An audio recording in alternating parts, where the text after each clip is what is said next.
Hey guys. Wow, that's quite a lot of people. Right. Hello everybody. Welcome. I'm actually at business school. In case for those who are students or those who have been through the school, NUS Business School, you probably recognize the background, right? I'm just waiting for a few more people to join us before we can start chatting. Yes, indeed, there's a nice background behind me. Oh, okay. Hello. Hello. Okay, anyway. All right, so yes. Right. So that's in case you guys are wondering, that is the Movas office. You guys, can you guys hear me? Jinxian and Jerry? Yeah, can you hear us? Can you hear me? Very good. Yes. Very good. Yeah, I can hear you. Okay, anyway, I think let me just do a quick intro first. Okay, guys. All right, to anyone who has just joined us. Right, anyway, my name is Ming Hui. Right, for short, you can call me Ming. Right, so I'm from Movas, okay, together with my partners Jerry and Jinxian today. Together today we are, launching the first session for the Chasing Unicorn series, from the NUS Business School, which is actually where Jinxian, Jerry, and I graduated from in 2008, 2009. I think that's like 12, 13 years ago, right there and about. Yeah, we're quite old already. Okay, anyway. Yep, so today basically we're gonna back rear camera. Yeah, okay, cool. Today we're going to be talking about Movas, as a tech startup, and also the whole idea of entrepreneurship. The whole point of whether you should go into doing your own business, when you should go and do that, how young or how old should you do that, what are the hard truths, that has to do with entrepreneurship, and also to share a little bit more about Movas as a tech startup, our journey, and how three of us and how we have come to build our team and all that. Okay, cool. So basically, for all those people who are online, feel free to type in your questions because we'll be answering some of the questions along the way. All right, and then at the same time, I think why don't I pass it over to Jinxian to do a quick intro first. Okay. You guys want to see the office? I think intro yourself first, Jinxian. Intro yourself. Oh, okay. So, hello everyone. My name is Jinxian. I'm one of the co-founders of Movas. Movas is Southeast Asia's largest end-to-end relocation platform for global citizens. We are a 3-year startup and we hang out at Block 71. This is my partner Jerry and the other partner with Ming Hui. Ming Hui. Hello, I'm Jerry. Yeah, also one of the co-founder of Movas. Like what Jinxian mentioned, yeah, Movas is one of the end-to-end platform for global citizens. Yeah, myself as well as Jinxian and Ming Hui, we were all formerly from NUS Business School. Yeah, nice to meet everyone here. Okay. So, Jerry will bring you on a very quick office tour and then we come back in. So for the privileged people who have okay, come, let's go. Yeah, go take a tour around the office. Yeah, just a simple tour. Okay, this is our some of our colleagues. Hi, say hi. Yeah. Hello. Yeah, this is our small little pantry here.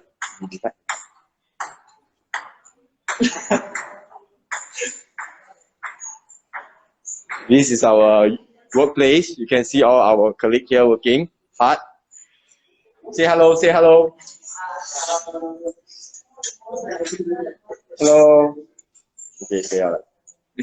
Okay, I think that's all. Okay, give us 2 seconds. Anyway, for those who are watching, basically, obviously our office is not at full capacity because more than half of them are working from home, right? So anyway, our office is a block. It's on the floor right beside Timber Plus. For actually a lot of people visit us, whether it's undergrads, postgrads, friends, our old friends, right? If anytime you feel like you are around school, just drop by and you can say hi to us, no problem. Actually, we're all from NUS Business School. Jinxian and I, we are all very active in the business school alumni as well.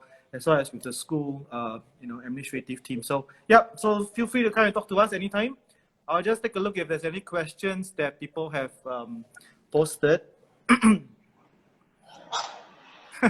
Somebody had just asked us what's the key to successfully to get admitted to NUS Business School. Okay, never mind. Okay, how about let's take some entrepreneurship questions first, right?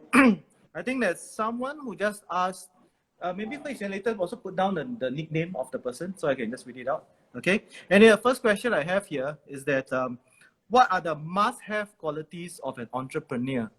Anyway, I think before we start, let's just, I think everyone who's here want to hear, I guess, the real stuff, right, that we have been through. So, let's just talk about what are the must-have qualities of an entrepreneur. Jinxie, maybe you want to take it first? Yeah, okay. So I guess just to give a little bit of context, for me, after I graduated, actually, I did join the corporate world. Concurrently, I was running a cafe together with a partner from engineering.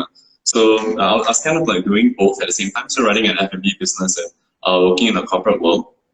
Subsequently, after my studies, then I came back. I became a VC, learned about the tech world. Then subsequently started operating startups as a co-founder. So that's kind of the context. So for me, my journey thus far, I guess, has shown me both what the corporate world looks like and what I guess the startup world or the SME world looks like.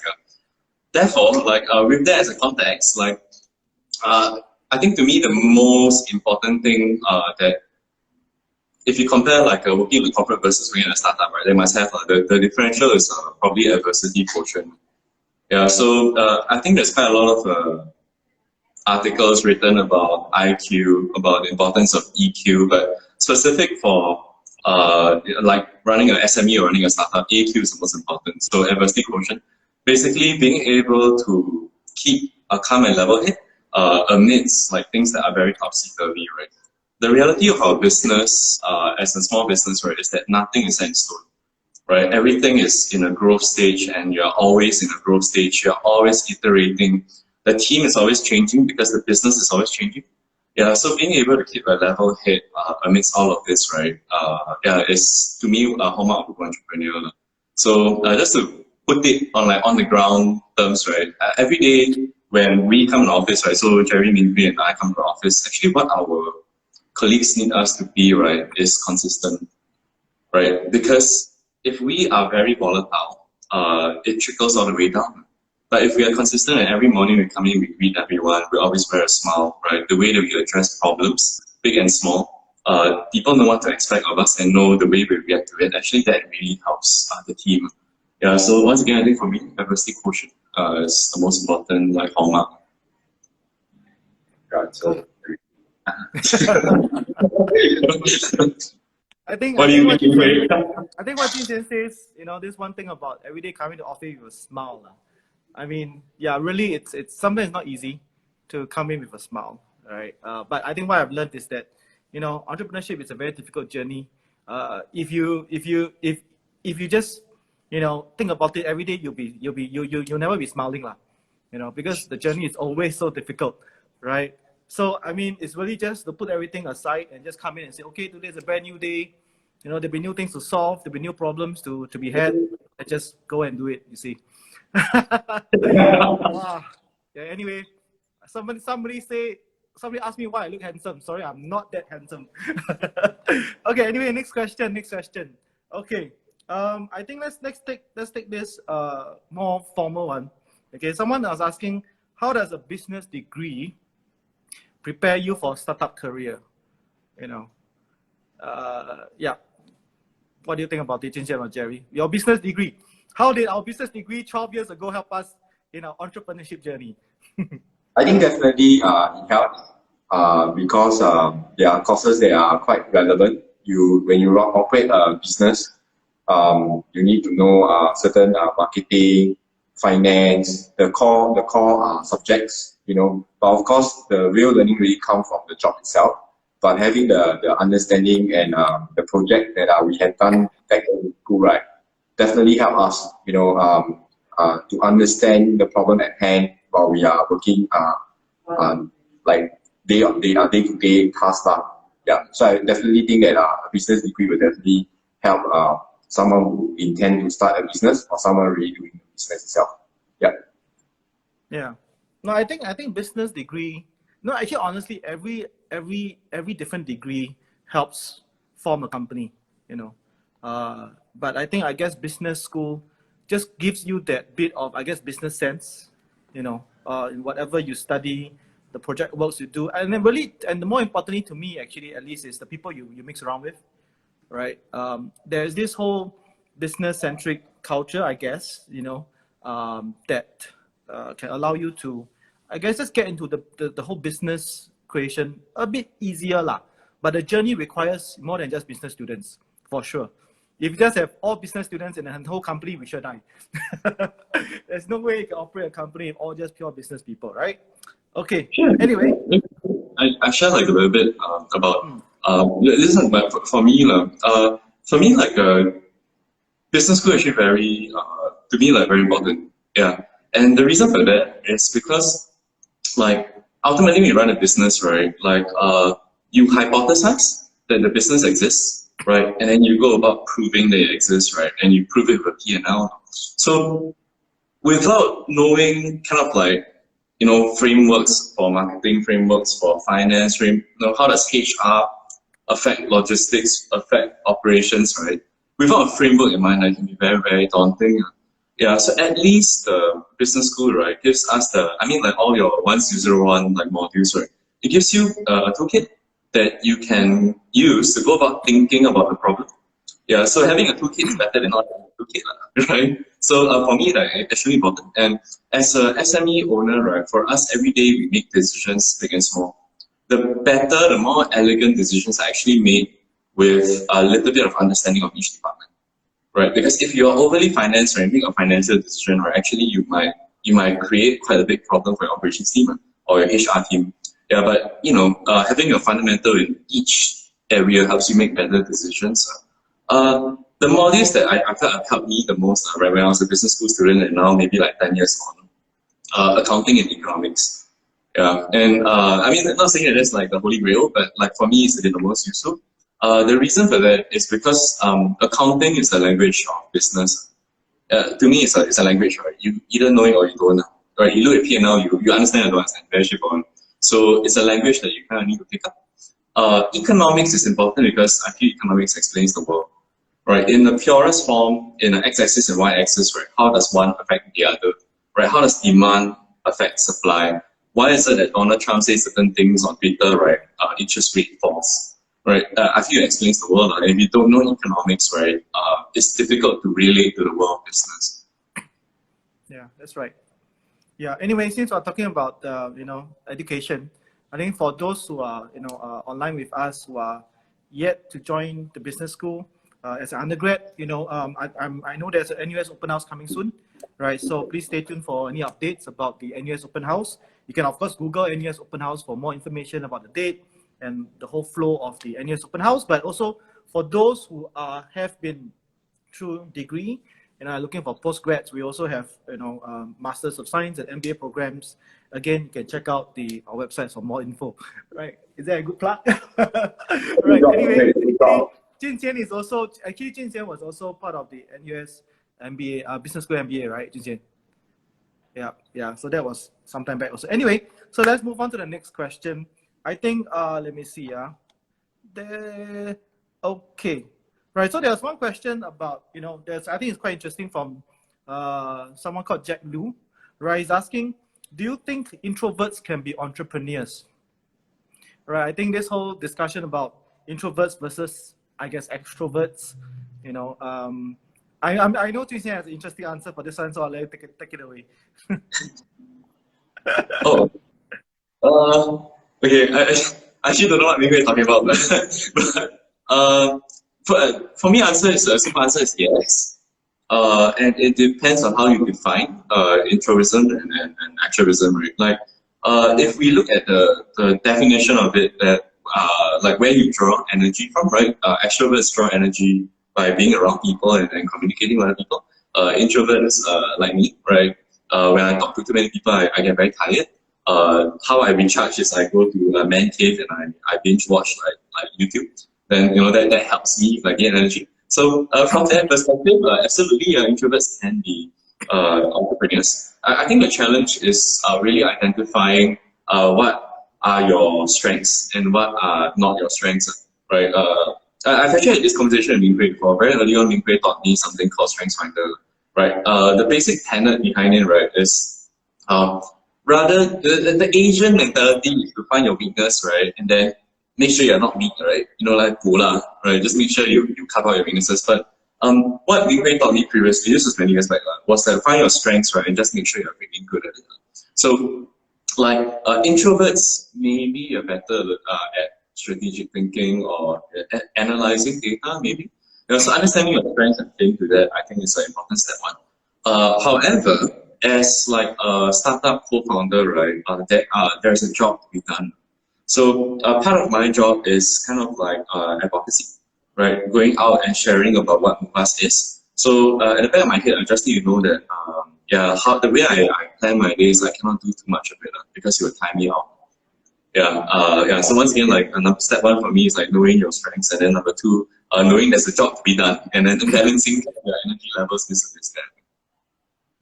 I don't know. How about you, Mr. Chua? Yeah, I also agree with Jin Xian. Yeah, definitely introvert can start a business, and because at the end of the day, it's really finding co-founders. Can actually what Jin Xian mentioned, like certain things that you are probably not as strong at can complement your skill, and subsequently, while you start to grow, you also will be looking at certain type of personnel to help support your business. So definitely, yeah, anybody also can be an entrepreneur if you want to be.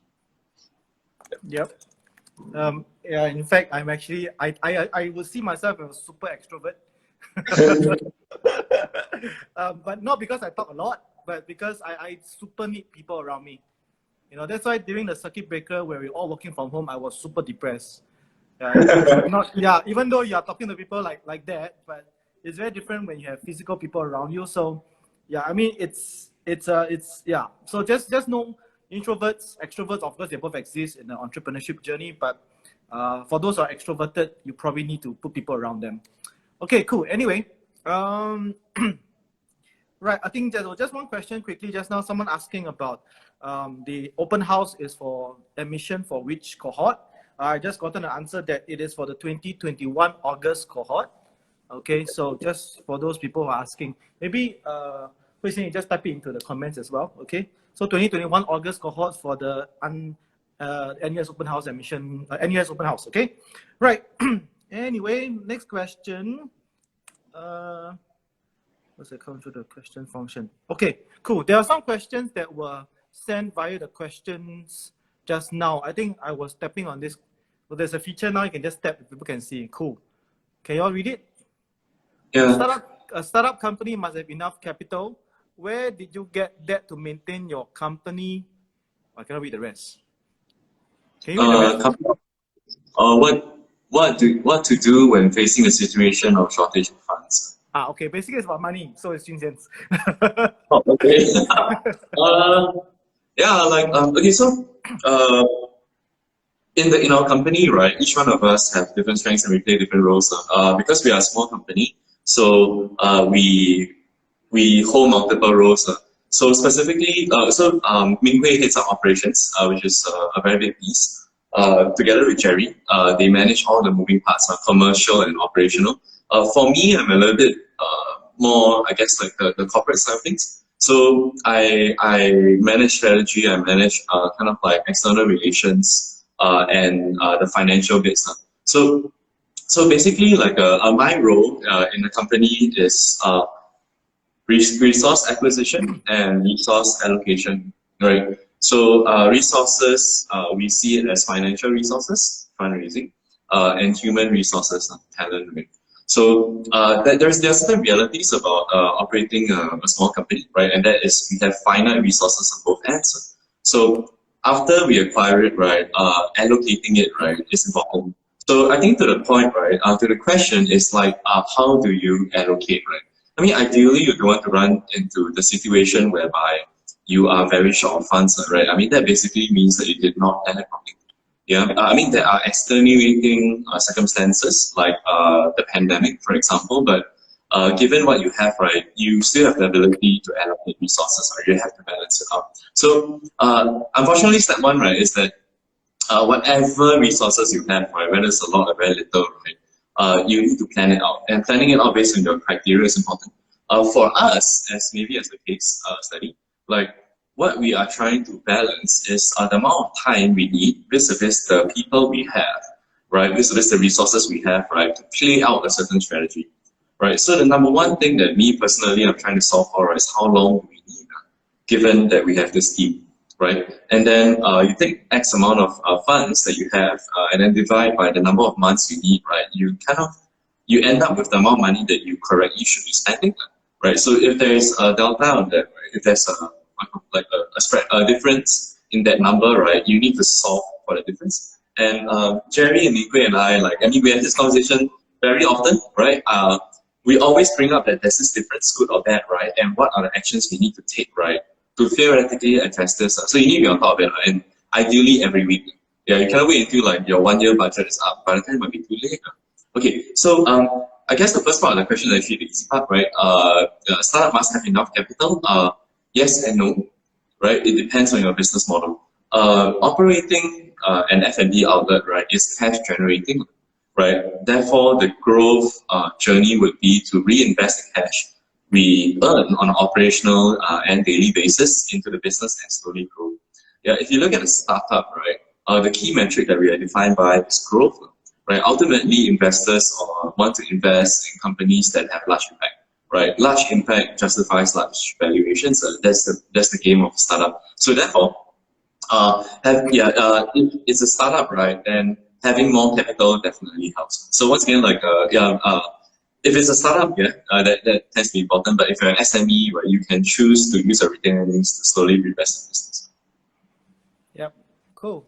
Okay, so that's the end of that question. I think I'll just bring everybody back to, one of the questions from the Choco Pillar. That's an interesting nickname, right? He says, I have a question here, right? Basically, how did you begin to visualize and know what you need to work on a business idea? I think that's really a lot of questions. That's a key question. A lot of people, a lot of also undergrads, who I mentor sometimes, just ask, there's so many things that we can do, but it seems like everything is being done already, right? How can I create a business that can still actually have a scalability that can still make something out of? So maybe, Jerry and Jin Xian, you guys think about how do you visualize a new business idea, basically? Right.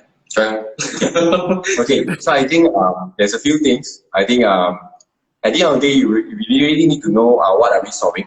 What kind of business you intend to actually embark. I think importantly is whether the pain that we can identify, right, is really big enough. And with that, right, you really need to have a plan. Imagine you need to really do the research to understand how big is the market. I think that is something that is very important. If the market is big enough, therefore I would say that the business is at least sexy. I think what we really can do to have is really having a visual, have a plan, right, to really chart out, if let's say this is something that you intend to embark on, you have a plan, you have a 3 months plan, 6 month plan, 12 months plan, with the whole resource that you need and the possible, go-to-market strategy that you can have, right, to hit a certain target. And with that, right, what you can do is also, for your first few weeks, right, to really test it, with probably with your friends, with people who is in the industry to get their feedback. And once you think that overall you think that is something that makes sense, you get positive feedback. Also, you need to have at least the confidence. At the same time, you must also like the whole idea itself, the business, because like what Minghui and Jin Xian also mentioned, in this entrepreneur journey, right, is definitely along the way, it's going to be tough. Probably certain things that you haven't planned for came out in between. So you really need to pivot. If let's say this is something that is not really something that you have passion on, it will be quite tough. Yeah. So I hope I have answered the question. Yeah. Yep. Okay, I think sometimes when I talk to my my undergrad students, my juniors, I tell them, I think of course there's some part of us that we have a passion for a certain business that we want to do, right? But I guess there's a difference between passion and actually starting a business, right? Business needs to solve a need, needs to solve a problem for people. Otherwise, the business cannot last. Right? I think that's the difference between, I guess, creating a hobby thing, just selling little things online versus trying to solve a true problem for the world. Okay, but anyway, there's nothing wrong in doing all kinds of business, right? I guess at the end of the day, it's just really what you want to do. All right. So I guess don't go into something thinking that you're trying to do a very big thing, but yet your idea or your problem that you're trying to solve is not great, it's not big, right? So then you're gonna have a mismatch of expectations. All right, cool. Anyway, I think there's a very interesting question that I just got from Ang H Min. What if my family thinks I'm not suited to start a business? Wow, must be very personal, this question. I don't know, Jin Xian, you have ever had problems or family members tell you that maybe don't start a business? Yeah, I think especially operating out of Asia is quite real. My parents, when I first started the cafe with my partner, like my parents were extremely against it. Yeah, because I mean, my parents are both teachers, so yeah, so I mean, for them it's important that I kind of follow a certain route, right? So yeah, I mean, their idea of sending me to the business school is maybe they would like me to take up certain jobs, right, and have a stable and happy life, right, which is understandable. Yeah, but here I am, trying to break the system and trying to be an entrepreneur. So and when I first started F&B, actually the first 2 years were very, very tough, right? So that doesn't help, right? I mean, your parents will be like, I told you so, I told you so. Okay, so so the reality is that in Asia, I do think that is an important thing to consider, right? That it will affect the people around us and definitely our parents.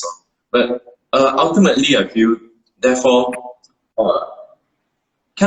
kind of need to have a certain resolve as to why you have chosen this, right? It's okay for me personally, I feel it's okay to start a business, have it not work out, right, and then go back to maybe a different career. Totally okay. My personality is that I want to test. If I want to fail, I fail properly, right? Like I don't guess what if, right?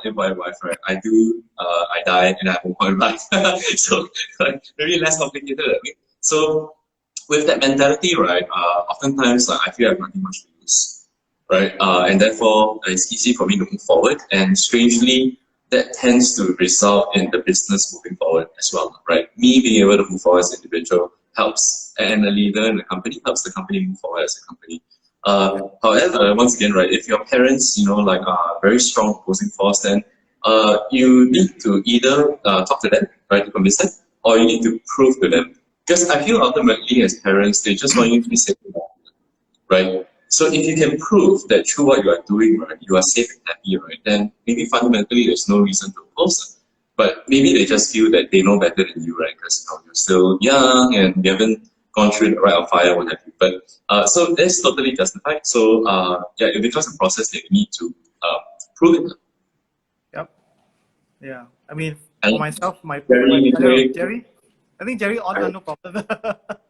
The parents probably have no issues with you doing your own business, right, Jerry? No. I think okay, for my background, I think also it's the same. I think after I graduated from NUS, right, after 6 months of working in the corporate world, I actually went into a little bit of my background. I actually joined like those ME program, from a US MNC. But after 6 months, I decided that probably the corporate world is not for me. So I went back home. I told my parents that I want to try something on my own. Definitely, they will have resisted. And in fact, my friends also have resisted. They will think that I'm not the choice that I'm going to make. I will suffer. So I think, especially being an entrepreneur, right, it's really very important that you need to have that type of mentality to know that these are all noise. But what we can do is really, like what Jin Xian say, right? We give our best. At the end of the day, if you have given your best, right, I think your friends and your parents will still be proud of you. Yeah. Yeah, I think this is a good segue into the next question, which I think a lot of people are asking. Let me just paste it out there, right? This one, okay. I think this question I've asked many times, right? I think this is also a question that's very on the minds of many business school students, many, even non-business school students for the matter, right? So I mean, from Don's here, how do I know if I'm more suited to a corporate career or one as an entrepreneur? You know, so go ahead, man. I think one of the best way, I think personally, I think in NUS Business School, right, we are given a lot of opportunity, you know, to go for internship, to take on CCA. Personally, for me, back then in NUS Business School, right, I actually interned in a few big MNC as well as one small SME, really working very closely with the so-called the owner. I think that is a really kind of way, you know, you can actually learn, you know, from the job itself. I think that then you can look at whether this is something for you. So for me, right, when I was in the company that I worked with back then, my first job, right, I look at my boss and my boss. So I look at them, then I felt like, hey, actually 20 years down the road, 15 years down the road, probably that is not something that I want now. Yeah, so I think this, with that kind of experience, right, and also that kind of learning, you know, and also through conversation with your boss as well as your colleague, right, you can actually make a better choice, lah, you know, before you embark on your own entrepreneurship career or go into a corporate career. Yeah. Yeah, like actually, previously at the NUS office, we were just chatting about something along the same lines. So, it's helpful to draw a distinction between being an entrepreneur and being entrepreneurial. Yeah, so being an entrepreneur is a career path, whereas like being entrepreneurial is a spirit. Yeah, and I do believe the business school encourages this, right? Basically, you can go to a corporate setting and still be entrepreneurial, right? You still think on your feet, you know, like address things from a problem-solving attitude, be nimble, be innovative. Actually, this spirit can be applied in either a corporate setting or an SME setting. However, if you choose to be an entrepreneur, right, then you have chosen a lifestyle and a certain career, right, or a certain lack of career, however you see it. But anyways, like, yeah, and there are certain reasons why you choose to be an entrepreneur. Yeah, so once again, important to draw a distinction, right? Like, what do you imagine an entrepreneur to be like, right? Because you can actually be entrepreneurial in many settings. Okay, suitability-wise, I mean, I fully concur with Jerry, right?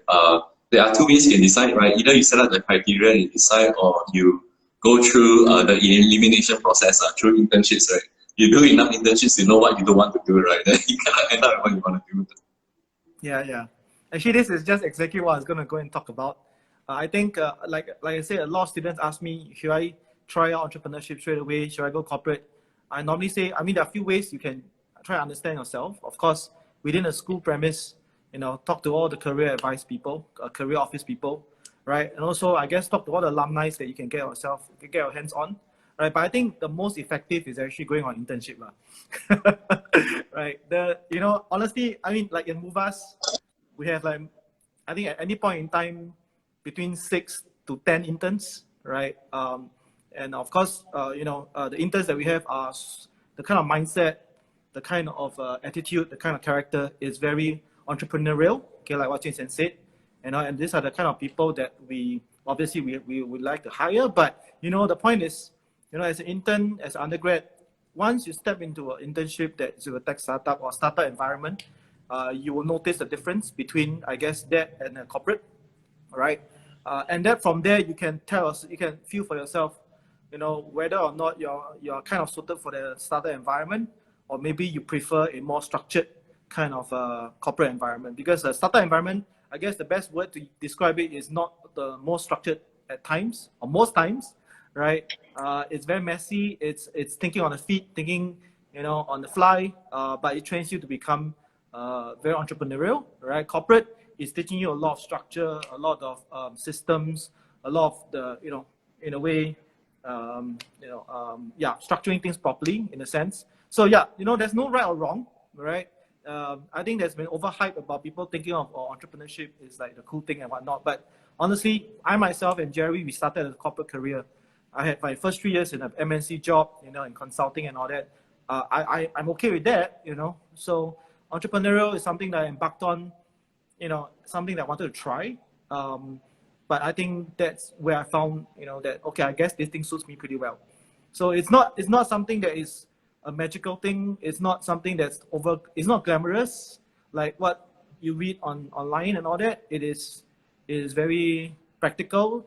It is something that you purposely try to figure out whether you like it or not. And then if it turns out well, good for you. If it doesn't turn out well, go back and find something else that you can in a corporate world, right? There's no harm, no problem.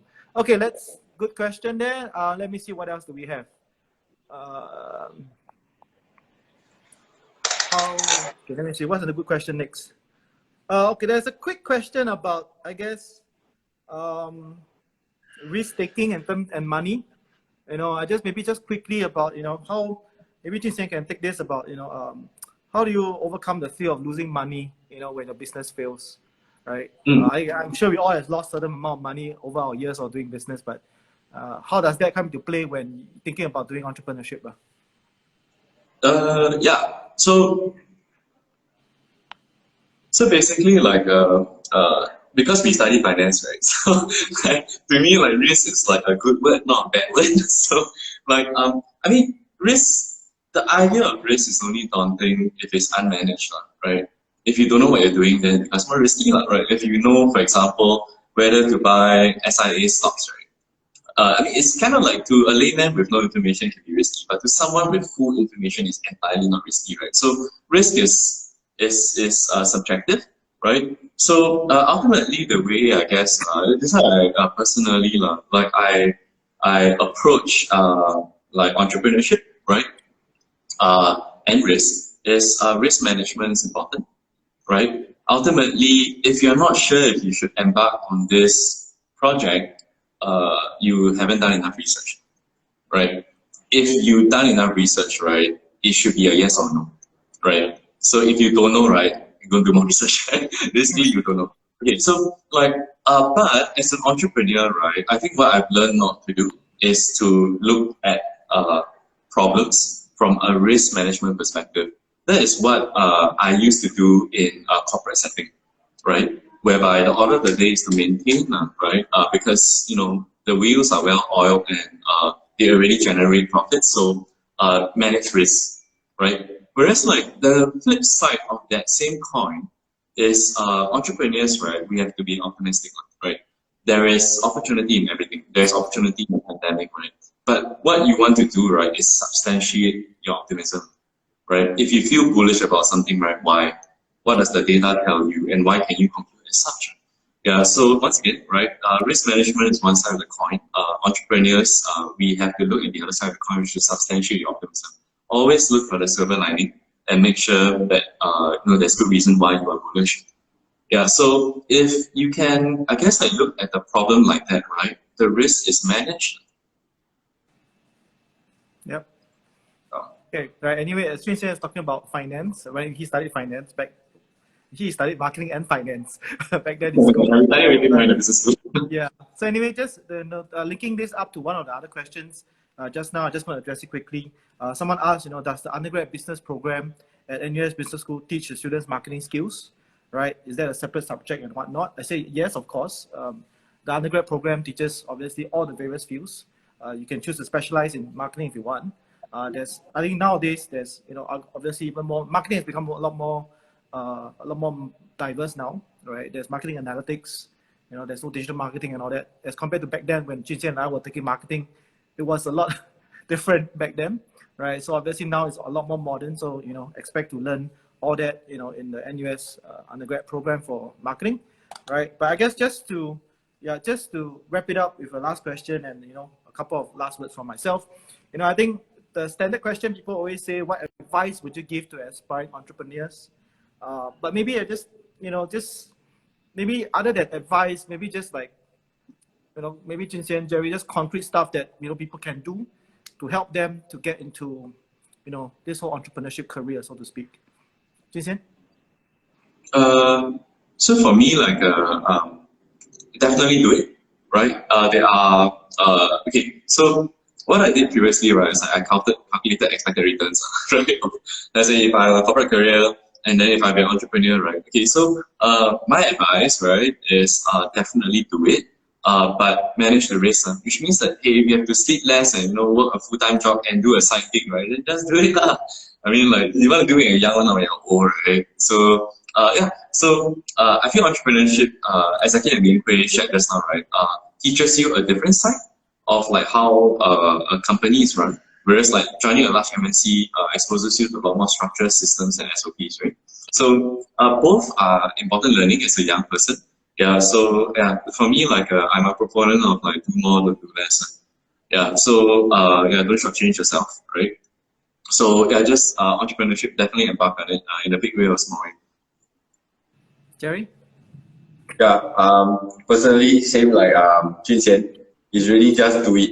A lot of time, if you have a good idea, you have think through it. Don't delay, don't procrastinate. And just do it. By doing it, you will learn a lot more. Yeah, thank you. Right. Okay. Anyway, I think just to address two questions, there's one question before I wrap it up. The same thing, Chocopila. Thanks for your questions, by the way. You're asking whether do you agree with getting starting capital from your parents or to work for the starting capital first? I just to quickly address, I don't think there's a right or wrong. There's no right or wrong to this question. If you have rich parents, might not take the money from them, right? No interest, best. But I started with my own capital from my own working days. But I guess a lot of tech startups, get the capital from investor funding or angel funds, seed funding. So I think really for this question, what you might be wanting to really dig deeper is whether or not you have a business that is investable in a way, right? If that is possible, I would strongly encourage you go look for angel investors and seed investors, because I think that will really push you to really create a proper startup, with proper capital. I think sometimes dealing with your own money, there'll be a lot of emotions. You become super stressed, right? You confirm cannot sleep every night on, okay? Just like how I was in the past. But anyway, so yeah, I mean capital, yeah, try and get capital from external funding if possible. Okay, that would be my best advice for you guys, right? And I guess to end it off for myself, I think for startups, I guess like what Jinxian and Jerry said, if you have an idea, just go try it, I guess. But I would like to say, do think a little bit bigger if you can. I think in Singapore, we are very restricted by geography. We grew up in this small space. So unlike our friends and overseas who just grew up in a bigger country, right from the get-go, we are a very small market, right? So if you always think about just satisfying Singapore, it's probably a business that is going to be very hard to grow big. So I think the greatest advice I would say for budding entrepreneurs is, if you think of a first business idea, think about it whether this thing could be something that you could go global or go regional easily or faster, right? Because otherwise it's probably not going to really work out it's not going to be fantastic lah, right? But anyway, so that is my little bit of advice, right? So I think we're going to end off here, but just to let you guys know, I think for those who are undergrads or even postgrad students, and in case you're looking for internships, Muvas is hiring too. Right? Always hiring in a sense. You can always go to our website, check out our career page, or just ping any of us on LinkedIn, or I guess my HR would say just email at hr@muvas.com. But anyway, that is our Muvas internship. So I think that's the end of it all. I think our next session will be happening in a couple of weeks' time on the 23rd of February. That is also a Tuesday, is it? Yeah, 2 weeks from now, 23rd February, we have another session at 12 o'clock. I'll not be here, but you'll see the next group of entrepreneurship taking you through this journey, okay? All right, thank you so much, guys. Have a good day, and bye-bye. Bye-bye.